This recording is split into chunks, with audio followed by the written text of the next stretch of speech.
Might have to do a couple takes of this. Oh. Hey, I'm Val Bennet from Lithium Magazine, and we're here at the Sound Academy in Toronto to catch up with George and Wade of Alexisonfire. Christina. Surprise! Well, you Okay. did Got it. it. Yeah, that worked out perfectly. Game face is on. So you guys released Dog's Blood about a month and a half ago now. Tell me about the process of putting that EP together. What was it like? Well, I recorded my guitar tracks in about 6 hours.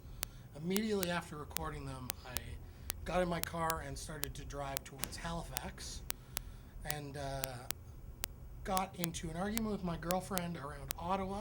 We stayed in a hotel that evening. I woke up and bought a motorcycle and drove it home. That's really what Dog's Blood is to me.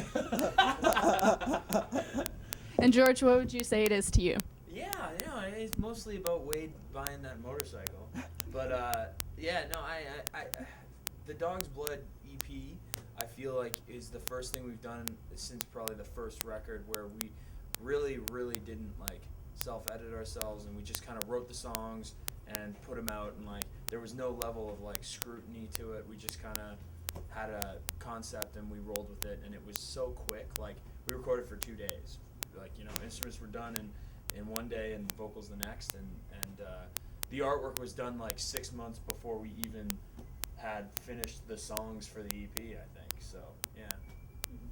And the instrumental track Vex, I heard that was actually left over from Old Crow's Young Cardinal. Did you expect when you left that out of Old Crow's Young Cardinal that you were going to come back to it and use it in the future? Yeah, I wasn't really sure if it'd see the light of day. Like, we liked the song, but it just didn't, we kept trying to put vocals on it, and it just wasn't getting there. I really like it as an instrumental, but I don't know, I didn't really think it'd end up seeing the light of day. Yeah, I don't know. Yeah, because I think specifically because it was an instrumental track, we didn't really have, definitely when it was written and when we recorded it, we had no idea we were going to be making Dog's Blood, really, so that it just kind of worked out that way. Yeah. And you guys worked with a new producer on this one. You worked with John Drew, which is a step out of who you've usually been working. You've been working with Julia since Watch Out. What prompted that change? We really wanted to sound different. We thought, it should be, the attitude we kind of had towards writing the record should be kind of the attitude we have towards recording it. And so we just, went into a smaller studio and just figured John would be able to help us make it sound I don't want to say trashy, but just make it sound the way it should. And I think he really did that. He was really great to work with, and we wanted to do something different. So by Julie, that's why we didn't do it with Julius, because we've kind of developed like a rapport with him. He knows kind of what he does a certain thing with us, and we wanted to step away from that. So who do you think you'll work with in the future? Do you know? I don't know. What will probably happen is we'll like get lined up with a bunch of different producers, and we'll be all really like gung ho about it, and then last minute we'll freak out and run screaming back to Julius and Nick Lagona, because you pretty much if it is, it was great working with John, and I'd love to work with him again on a number of ideas and stuff like that, but I feel like full length. We've got a pretty good, for full length, we've got a pretty good thing going with Juice. Juice is great. Juice is really good. I'd love to do another record with Juice. Yeah. And you guys co-produced this album as well. What was that experience like? That's something we've always done. Maybe we just haven't had it written in the liner notes that way. I think, we're very kind of self-produced. We're not aiming to write pop anthems. So, the songs sound the way they do because it's the way we think they should sound.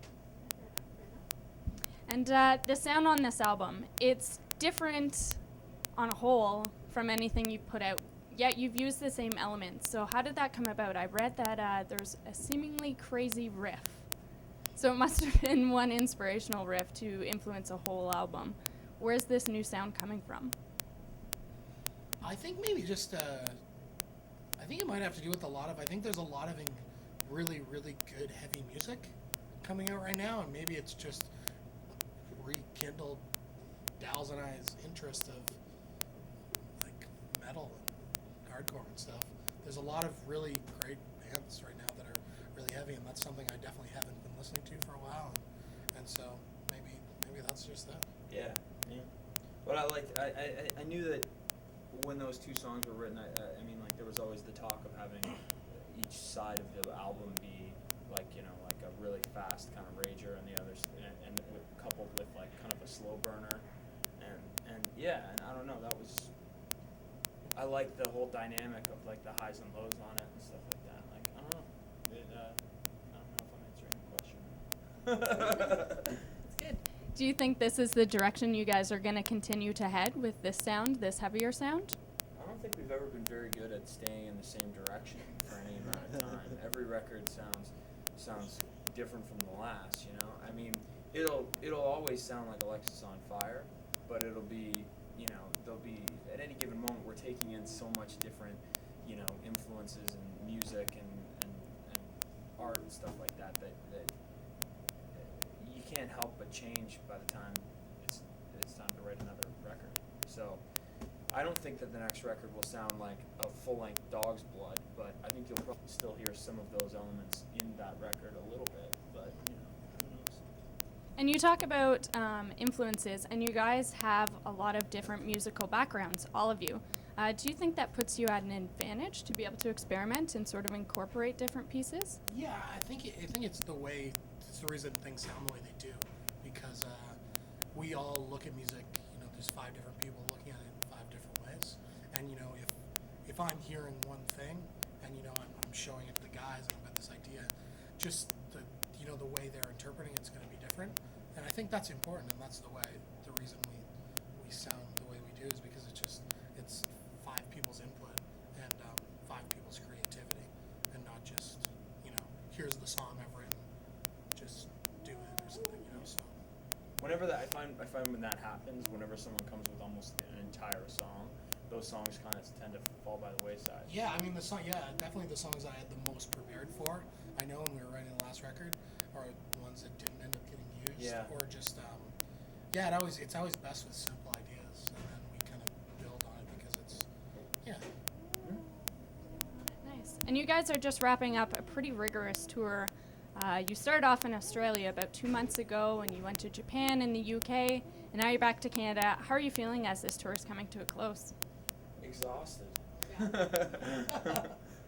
Yeah, no, I think everybody's like really tired. I mean, like, obviously we love playing, but I think at the end of this we're all going to be very happy to spend some time at home and get back to reality a bit. And, you know, I mean, yeah, you go out on the road for long enough that it makes you really appreciate home, and like the writing and recording process and stuff. And then when you're done writing and recording, you want to get back out on the road again. You know, so that's kind of how it goes. I'm sure it's nice to come home and spend some time with your families. Yeah, For definitely. sure. And your last show is in St. Catharines, actually, your hometown, in a couple days. And then what have you guys got planned coming up after this tour ends? Are you going to work on your own side projects, just take a little downtime for yourselves? What have you got coming up? both of those things. George will be working on his side project, Owen, which is his child. That's right. Diaper changing. Diaper changing. We're Diaper talking changing 7-inch. feedings, you know. Feedings EP. Maybe reading countless books to him, things like that. Letting them play with your records?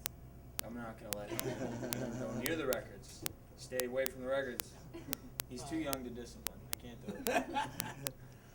I'm going to do a new Black Lungs record and start playing some shows and stuff. And then, Jordan put out doing like a new Hunter record with the guys from Monine. And then, so there'll be a bunch of new music from us before there's going to be a new Alexis record. But for those eager fans, when can they expect the next full length from you guys? Any idea? Alexisonfire fans will have to wait patiently, I'm afraid. Anything we say right now would just be to, you know. Yeah, May 11th. Hell, it's coming out tomorrow. That's right. Alright. Drops tomorrow. It's gonna be out before Going this down to video, the so- HMV, your local or go to your local independent record store, ask for the new Alexisonfire record. You know. Very nice. Do you guys have any final words to wrap it up? None. None? None whatsoever. It's too blunt. It's too blunt of a question. We're not good on our, you know, I don't know. I can't think well on my feet. Can't think good anymore. Okay, that's perfect. Thanks so much for taking the time to speak with us, guys. We really appreciate it. No problem. We just have a quick favor to ask.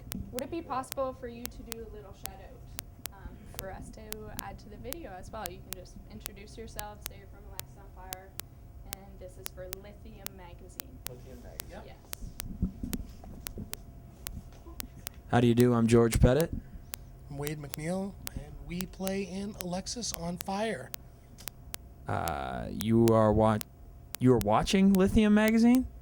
You're watching Lithium Magazine. You can't read magazines. Watch them. Let's start this again. No, that's good. I think that's good.